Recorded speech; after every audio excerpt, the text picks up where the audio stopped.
Good morning, empowering seniors. Troy Dungan here with Chef Henry Goodrich. Hello, everyone. Good to see you again, my Good friend. to see you as well. We've worked together before, but not at my house. No, and thank you for opening up your kitchen. Janet and I are right here at our house, and she's watching, so we got to behave. Okay. But we are going to make some one-pot spinach beef soup, correct? Yeah, that's what we're going to do, and we're doing one pot because I don't want to do dishes.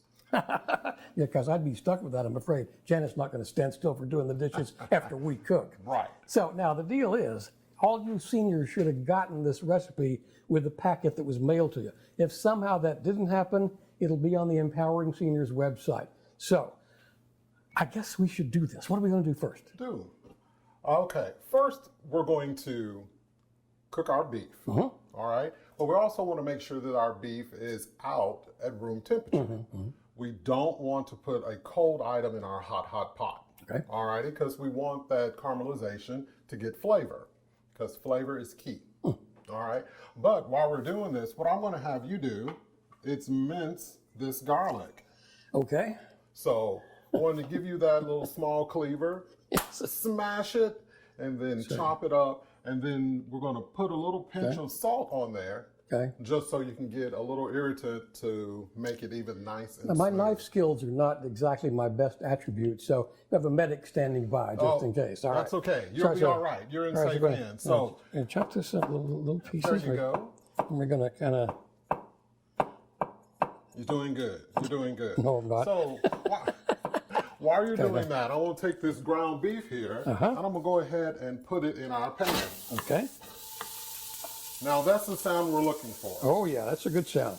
Now, we don't want to continuously stir it, but we do want to get in there and break it up a bit because we don't want it to cause a lot of water. All right, there we go, there we go. Okay, there we go. And okay, there we are all minced. There you go, sir. Wonderful. Now, what we're going to do to make sure that we don't burn that garlic is we're going to let this meat cook just a bit. Okay. Now, we do have a 90-10, and that's meat to fat portion. Good.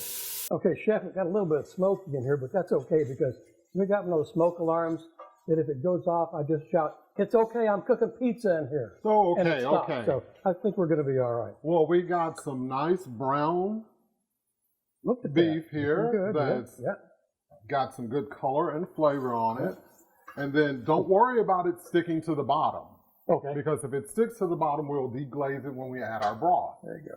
So what we're going to do now I'm going to put a little salt in this garlic, right? well, you can just put a little bit Just in a there. little bit, just a little bit.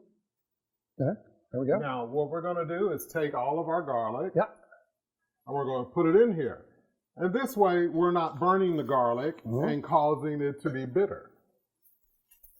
We don't want any bitter meal.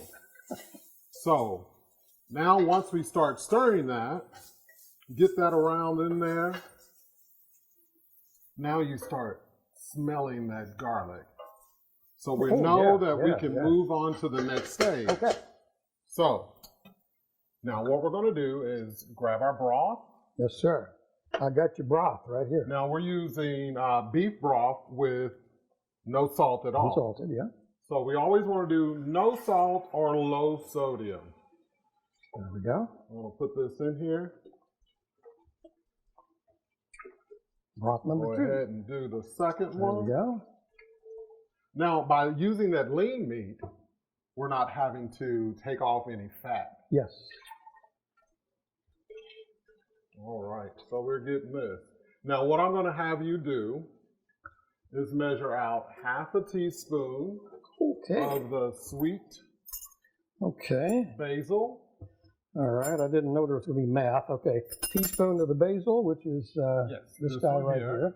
And, half a teaspoon. Half a teaspoon of the oregano. There's half a teaspoon of basil. Put in We're there. just going to dump that in there. Dump that in right there. ahead. And now, some oregano, which I think is what that is, right? That's the oregano. Half teaspoon of oregano. Beautiful. You're doing a great job. Look Doing a great out. job. There you I go. love it when you assist me. And then we're going to grab the black pepper. Yes, sir. I know what that is. That's black pepper. we're going to do a half a teaspoon of the black pepper as well. There we go, half a teaspoon of black pepper. And then we're keeping it still. Remember, low sodium, healthy. We're going to add a quarter teaspoon of the salt. There you go. That says a quarter teaspoon right there. Okay. Not too much, just a little. Yes, just a little. There we go. Now, we're going to take our tomato, and we drain these tomatoes a little bit. Now, these are the diced green celery and onion. Okay. So don't pick up rotel. No. We don't want to do that. So we're going to put those in here. Okay. And it's already starting to smell wonderful. So we got enough there? Yes, we used 2 cans of that. Good. And we're going to give this a stir. Looking good. Now, also what we're going to do is we're going to turn this up. We're going to let it come to a boil. Okay. And then once it comes to a boil, we're going to add a box of pasta, the bow tie pasta, of course. Bow tie, of course. It's got to be farfalle bow tie pasta. There you go, the butterfly. But we like it as the bow tie. There you are. But so we're going to put this in once it comes to a boil. Okay. So this way we get the starches in here, and then all the flavors infused into the pasta as well. Sounds good to me. Right.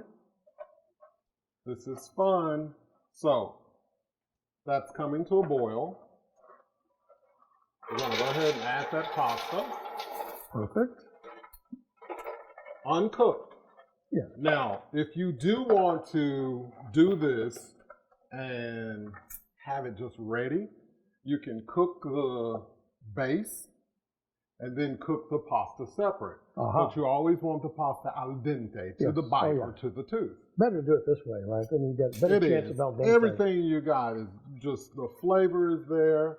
So we're going to give that a stir and make sure all that pasta is submerged Oh,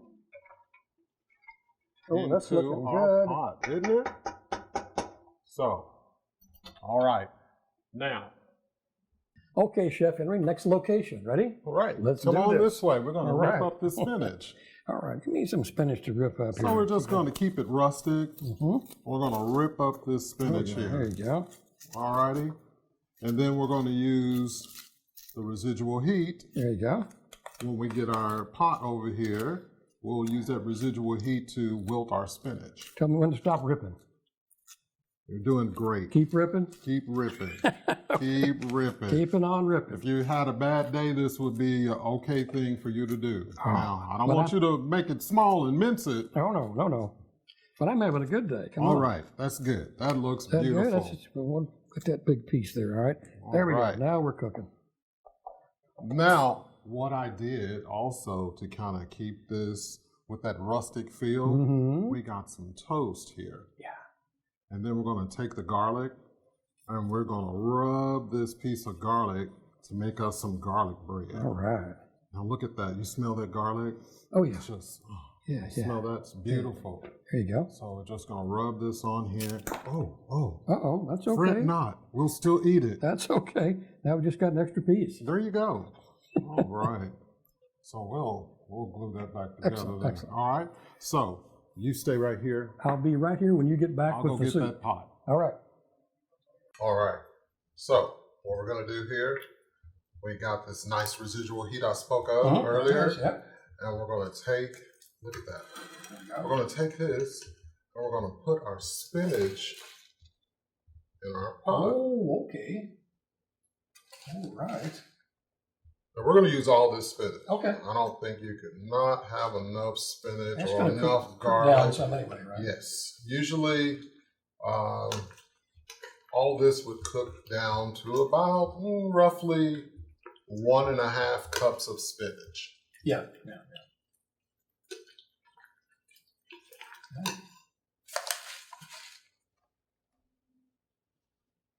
All right.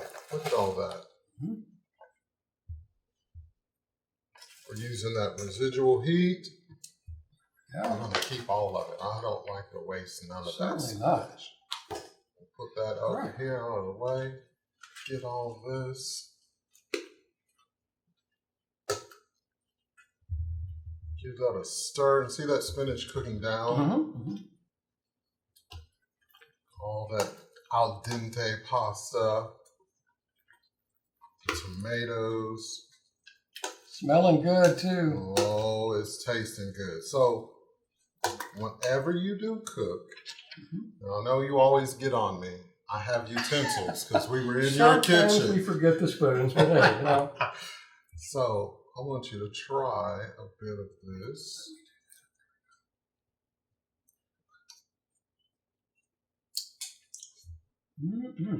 Now this is where we taste it to decide if we want to adjust any flavors. Alrighty, this is really good. Personally, I put some more salt in it, but that's to taste. And you want to serve it with almost no salt for people that can't have salt, or salt's bad for them. That's what we're trying to do. So we're trying to keep this healthy. We're not going to put a bunch of salt in there. We're going to get this. Look at this. That is some soup. Oh my goodness. And then make sure we get a little bit more of that broth. Ooh-wee. Now, we're going to make sure we clean off our plate here. But we're also going to take our toast. See that one that we broke? There you go. We're going to do this. Oh, look out. And then we're going to take some Parmesan cheese. Put that over. Now, Parmesan has a little bit of salt in it itself. Just a little bit. A little more? Just a little bit more. Okay. Around the edges. Beautiful. And then just to give it a little flair, because we do eat with our eyes, we're just going to take a little bit of parsley and put it around that negative space on our plate. There it is, All folks. right. And then here's our soup. And there it is. Here, we'll just put that there. All right. So there's our soup. Our one-pot beef and spinach soup. Empowering seniors, folks. This is a meal in itself. It is. And I would just encourage you to make this recipe and try it at home. Chef Henry, you are the man. No, you're the man. And I appreciate you letting me stand in your shadow. I think it's the other way around. Anyway, thanks very much, folks. Have a wonderful day. God bless.